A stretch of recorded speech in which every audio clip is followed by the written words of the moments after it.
प्रथमाष्टमी मार्गशीर मासर प्रथम अष्टमी को प्रथमाष्टमी कहा जाए।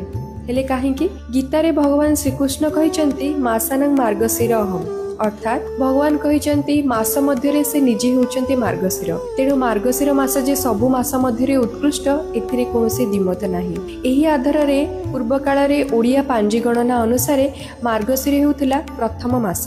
एही मासरु ओडिसार विभिन्न अंचल रे विभिन्न प्रकार शस्य जेमिति कि धान बिरी मुग आदिर अमल हुए। तेणुकरी एही मासर प्रथम अष्टमी रे नुआ बिरी रे पिठा करा जाय मां षष्ठी को पूजा करा जाय। मां षष्ठी होचंती सृजन शक्तिर अधिष्ठात्री देवी। घरर पिलांकु से सबु विपद रक्षा करती तथा सुख समृद्धि और दीर्घायु प्रदान करती। पुरी श्रीमंदिर रे मध्य एहार प्रचलन रहिछि। एही पूजारे मामु घरु आसीथिबा नुआ पोशाक पिंधि घरर प्रत्येक ज्येष्ठ संतान पढ़ुआ हुअंती वंदापना हुअंती। बड़ देउଳରେ बड़ ठाकुर मध्य मामु घरु आसीथिबा पाट पिंधि पढ़ुआ